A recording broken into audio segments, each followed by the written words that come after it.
کامران خان صاحب sir thank you so much for your time. ہم یہ بات کر رہے تھے آپ کا مطلب ظاہر ہے 4 دہائیوں سے زیادہ کا یہ صحافتی سفر, اس میں جب آپ نے یہ والی خبر جب سنی اس مومنٹ پہ ابھی جب ہم آج کھڑے ہیں کہ رافیل گرا دیے گئے, اور پھر وہ رائٹرز کی وہ تحریر میرے ذہن میں ہے کہ اس میں کیا کیا لکھا گیا, الجزیرہ, یہ تو آپ ایک جرنلسٹ کی حیثیت سے فار شور آپ کی کریئر میں جہاں ان گنت ایونٹس ہیں,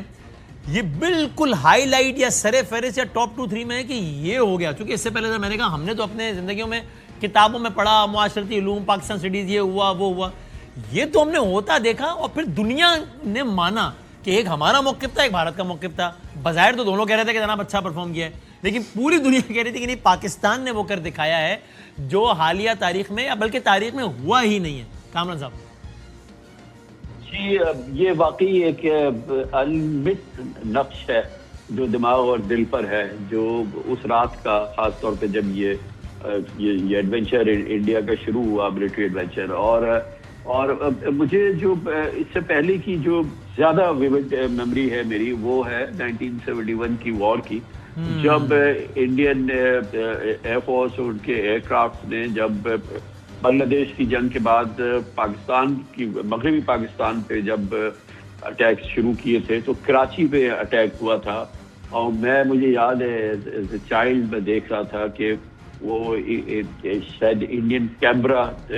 سیارہ ہوتا تھا, وہ آیا تھا, اور وہ مجھے یاد ہے کہ میری نظر کے سامنے ایک تیزی سے وہ گزرا,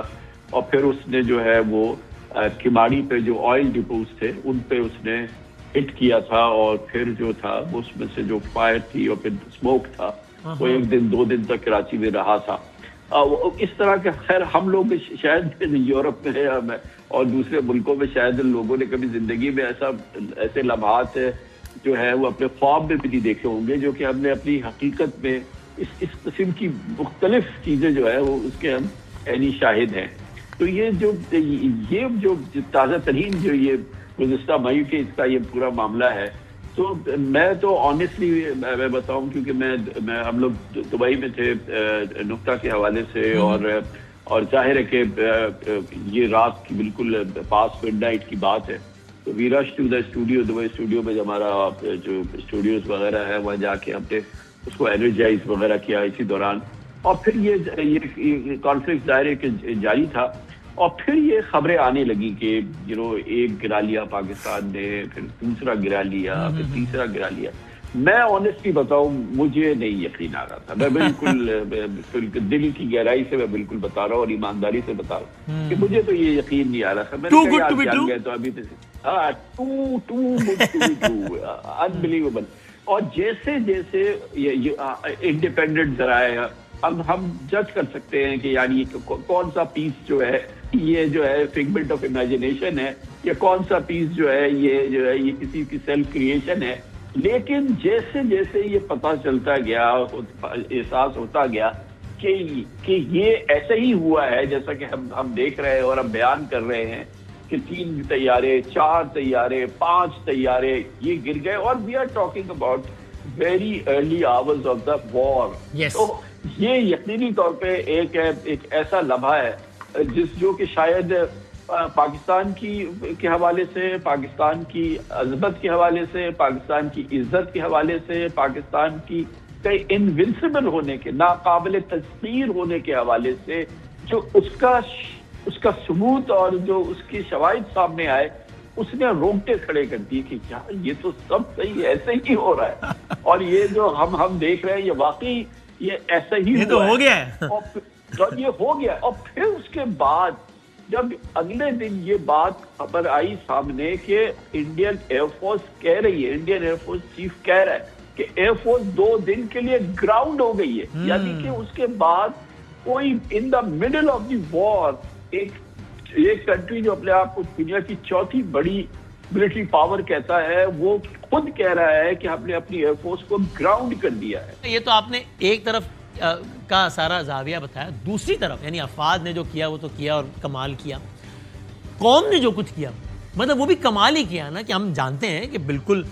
کبھی کسی حوالے سے رائے منقسم بھی ہوتی ہے, کبھی کچھ رائے میں اختلاف ہوتا ہے کبھی, لیکن کیسے اس قوم نے ثابت کیا کہ اگر دشمن سامنے آئے گا تو ہم سب بلا کر یکجان ہو جائیں گے،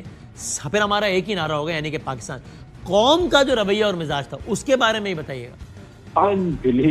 ٹھیک ہے، ہم لوگ مسلمان ہیں، سب سے پہلے تو ہمیں ظاہر ہے کہ خدا کی ذات پہ اس کا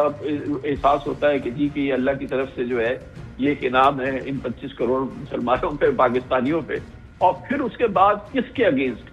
انڈیا کے اگینسٹ، اس کے تکبر کے اگینسٹ، اس کے ایروگینس کے اگینسٹ، اس کی یہ لوگ کہ وہ کس 7ویں آسمان پہ کس جگہ وہ سفر کر رہا تھا، اور پھر اس کی جگہ اور پھر اس کے بدلے میں یہ سارے سب کچھ ہونے کے بعد پھر جس طرح سے قوم متحد ہوئی۔ اسے بھائی اس زمانے میں ہم قوم اتنی متحد نہیں تھی، ہم سیاسی طور پہ خلفشار کا شکار تھے، ہم توہم کا شکار تھے، ہم شبہات کے شکار تھے، ہم سوالوں کے شکار تھے کہ یار کیا ہمارے جو قومی ادارے ہیں یہ واقعی جو ہے اس وقت جو صورتحال کے لحاظ سے کیا وہی سب کچھ ہو رہا ہے جو کہ 100% ہم چاہ رہے ہیں یا شاید قوم چاہ رہی ہے، اور تمام اس قسم کی چیزیں جو یقیناً کسی صورت سے بھی سازگار ماحول نہیں تھا یا سازگار جو فیلنگ نہیں تھی،